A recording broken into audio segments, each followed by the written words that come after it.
se eu tô aqui isolada, eu só enxergo uma coisa e às vezes eu só tô vendo o problema, eu não acho uma solução, né? E como eu não acho uma solução, eu não busco, aquilo só fica me dominando, só fica me consumindo e uma hora aquilo vai explodir, né? Então, se eu parar de me isolar e se eu buscar me conectar com pessoas ou com algo, eu crio uma condição melhor de lidar com isso na minha vida, né? Eu passo a entender que, opa, realmente, talvez a minha opinião não seja a melhor. Talvez nesse momento aquela pessoa tenha razão.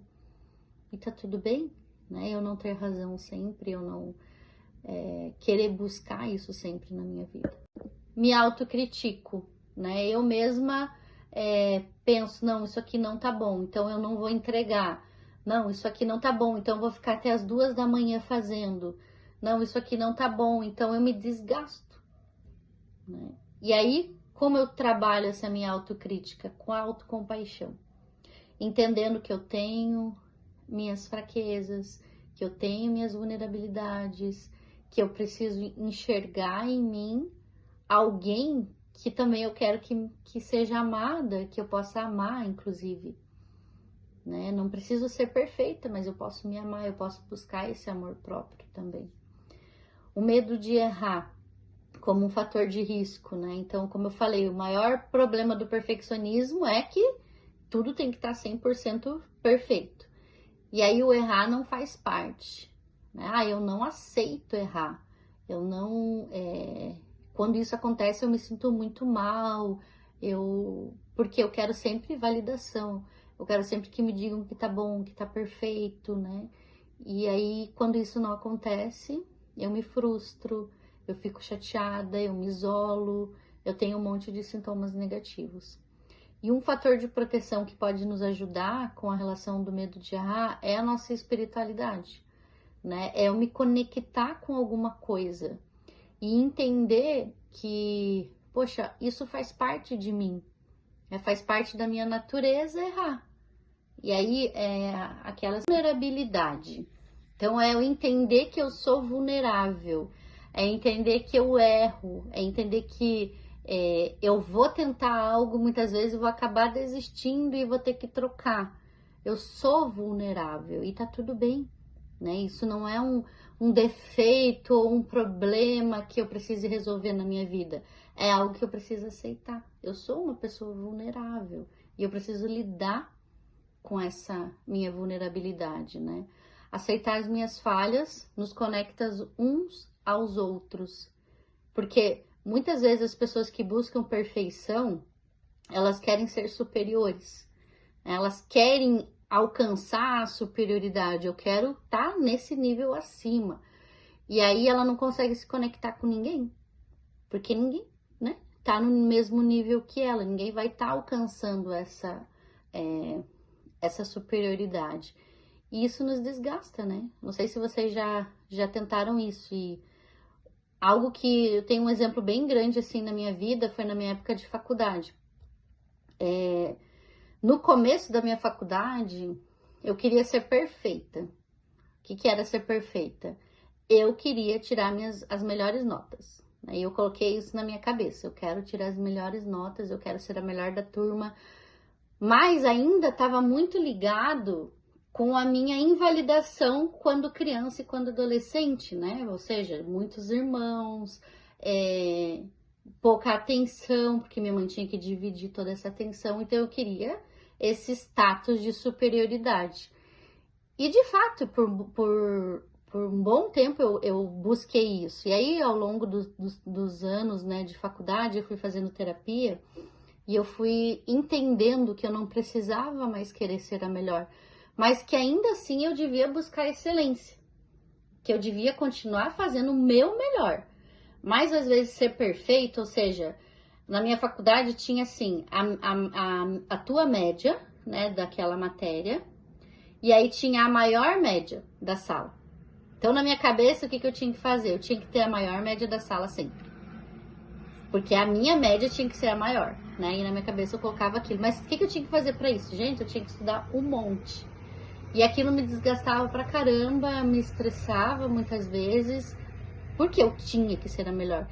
E aí, né, na terapia, tudo eu lembro que a minha terapeuta falou uma vez, a minha psicóloga, ela falou assim: você tá esquecendo de viver, né? E de aproveitar esse teu momento na faculdade, por uma questão que, na verdade, não tá te ajudando, né? Só tirar boas notas não é o suficiente. E aí eu realmente parei e pensei, eu falei, nossa, é verdade, né? Eu tô focada tanto em querer ser a melhor, e acabei esquecendo de aproveitar tudo isso, né, que tava sendo me fornecido. E aí eu parei, né? Simplesmente eu parei, eu continuei estudando, obviamente, fiz a minha parte com excelência, mas não ficava mais me cobrando tanto em querer, nem olhava mais a média da turma, era algo que eu tentava evitar na minha vida. E olha que engraçado, né? Eu mudei de faculdade, eu vim morar em Curitiba, eu não morava na época, e eu estudei bastante, né, para terminar o meu semestre. E no final do meu curso, o melhor aluno da turma, da turma toda daquele curso, era premiado com uma pós-graduação. E eu fui premiada, né? Fui a laurea acadêmica que eles chamam e tudo mais. E aí eu me questionei naquele momento, falei, caramba, por que eu fui, né? E obviamente foi por conta desse meu começo de querer ser perfeita, mas foi principalmente pelo final de buscar a excelência e não mais focar só numa coisa. Eu curtia a faculdade, eu gostava do que eu fazia, eu me sentia bem fazendo aquilo, né? Não era um sacrifício estudar, era algo que eu gostava de fato. Eu aprendi, né, a viver, como a minha psicóloga tinha falado, né? E se tornou fácil fazer, estudar e fazer.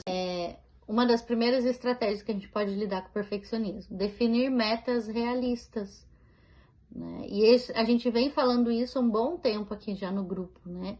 Não adianta eu querer fazer tudo ao mesmo tempo, porque eu não vou conseguir fazer nada. Então eu vou definir o que eu consigo fazer e eu vou me basear naquilo que eu consigo primeiro. Aí eu vou buscando, até que quando eu percebo que, opa, eu já consigo fazer algo mais, eu acrescento algo mais. E aí eu vou melhorando essas minhas metas para que elas se tornem dentro da minha realidade. Eu vou celebrar os meus pequenos progressos. Eu acho que isso é tão importante, tipo, poxa, hoje eu consegui fazer tal coisa, eu reconhecer que eu consegui, eu perceber isso em mim. Né? Isso é incrível. A gente já falou aqui algumas vezes, me autoelogiar. Eu falo, nossa, eu sou inteligente, eu sou bonita, eu sou boa. Eu não sou só ruim e feia e alguma outra coisa. Né? Eu reconhecer em mim as minhas qualidades, não precisar que o outro venha e fale. Não que eu não queira que ele fale, não que não seja bom quando a gente escuta, mas eu não posso buscar um relacionamento baseado nisso, né? Baseado nessa validação. Trocar o tenho que fazer, eu tenho que comprar, tenho que por eu escolho fazer. E eu acho que a palavra tenho, ela tem um peso assim muito grande, né? Ai, tenho que limpar a casa, tenho que trabalhar, tenho que fazer comida, tenho que cuidar dos filhos.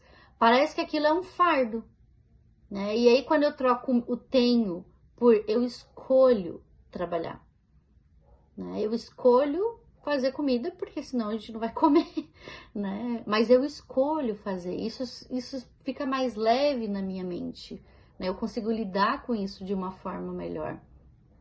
Compartilhar imperfeições em ambientes seguros, né? Como o nosso, né? O grupo é um ambiente seguro. Eu posso compartilhar que, poxa, né? Eu compartilhei aqui com vocês, né? Que eu errei, que eu fiz um monte de coisas na minha vida que não me ajudaram em nada. Então, compartilhar essas imperfeições nos ajuda. Não só as coisas que eu sou boa, mas eu posso compartilhar com os outros as minhas fraquezas. E tá tudo bem. Eu vejo hoje que a rede social, ela é um filtro muito ruim da perfeição, né? Porque a maioria das pessoas, me incluo nisso, não vai postar a sua pior parte lá. Ela vai postar a sua melhor versão, né? Ela vai postar o momento mais bonito que ela saiu com os filhos. Ela não vai mostrar lá o perrengue que ela passou para poder chegar naquele momento, né? Faz algo bom, né? E a gente precisa saber, poxa, o que eu fiz que foi bom? Ah, não foi perfeito, mas foi bom, foi excelente. Eu cresci, eu aprendi.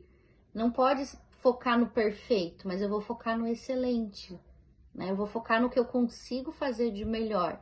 E aí isso não me sobrecarrega, né? Agora, o perfeccionismo muitas vezes sim, né? Ele vem rodeado desse... tem que ser desse jeito, né? Ele é muito mais rotulado, vamos dizer assim, né? Tem algumas formas da gente trabalhar, então, como lidar, né, com esse perfeccionismo para que ele não continue me atingindo. E um deles é a autocompaixão, né? E eu gostei muito dessa expressão, né, que o Christian Neff traz, né, no livro dele, como um antídoto, né? Então, eu quero ser perfeita, mas eu entendo que eu não consigo, então o que eu posso fazer para trabalhar essa minha perfeição? A autocompaixão. O que é a autocompaixão, né? É eu ser gentil comigo diante dos meus erros. Eu vou errar. Eu estou sujeita a errar. E o erro, às vezes, vai fazer com que eu melhore, com que eu progrida, com que eu busque mais a minha excelência. Não é necessariamente um fracasso. Se a gente focar no perfeccionismo, o erro se torna um fracasso, né? E se vocês forem ver as pessoas que mais hoje alcançaram sucesso na vida, essas pessoas famosas, elas só alcançaram sucesso baseado em erros. E elas não desistiram, elas continuaram. Até que algo que elas construíram se tornou excelente, né? O Steve Jobs, por exemplo, né? Ele fez isso, ele foi baseado em erros, em erros, em erros, até que ele se tornou o que ele se tornou. Né? E diversas outras pessoas. Pensa um atleta. Quantas vezes um atleta não errou? Não teve um monte de coisas, mas não desistiu. Ele continuou buscando excelência, não buscando ser perfeito. Às vezes acabou alcançando, né, uma perfeição, consequentemente. Mas não é que ele é o melhor, né? Mas é que ele consegue melhor, ele se destaca. E aí a gente precisa se destacar para nós, né? Buscar essa autocompaixão em mim. Não fazer isso pensando somente no outro, né? Reconhecer a humanidade comum. Então, reconhecer que eu não sou melhor do que ninguém e que eu não quero ser melhor do que ninguém. Eu não preciso ser melhor do que ninguém. Eu acho que isso é um ponto bem importante. Pra gente não querer ter o perfeccionismo como uma prioridade. Tá tudo bem a minha vizinha fazer comida melhor do que eu. Tá tudo bem eu ter o cabelo, sei lá, mais difícil de lidar do que com a minha irmã, que é só lavar e pronto, né? Já tá ali lisinho. E o meu não, tem que, né, lavar, secar, tem que fazer um monte de coisa, né? Pra ficar ainda razoável, né? Então, né, tá tudo bem. E eu entender isso, que eu não sou igual. E que por não ser igual, não é necessariamente ruim. Eu não quero buscar ser igual. E às vezes a sociedade, ela causa isso na gente, né? A moda, as trends que tem agora, tudo isso faz com que a gente ache que a gente precisa disso. Eu preciso ser assim, porque é a forma que eu sou aceita socialmente. E, gente, não é verdade. Você não precisa ser se você não quiser. Se você quiser, beleza, seja. Se te faz feliz e te faz bem, seja. Mas não é uma obrigação eu ser como todo mundo está mostrando ser nas redes sociais, ou no meu trabalho, ou no meu dia a dia. Eu tenho que me livrar disso. Eu preciso aceitar as minhas imperfeições. Colocou também praticar mindfulness, né? Não sei se vocês já fizeram, mas é uma meditação, né? E aí eu vou colocar lá no grupo para vocês uma que eu gosto bastante, que ela é uma meditação autoguiada. E vocês podem colocar às vezes quando estão muito agitadas, muito ansiosas. E é só ir, né? O próprio vídeo vai falando e vocês vão fazendo aquilo. Então isso nos ajuda o quê? A me reconectar, né? Olhar para mim, a ter esse momento de autocuidado, né? E aí eu percebo que eu sou importante também. Que eu não preciso só fazer. Eu preciso ser também algo. Eu não posso só querer fazer algo para que me reconheçam dessa forma, né?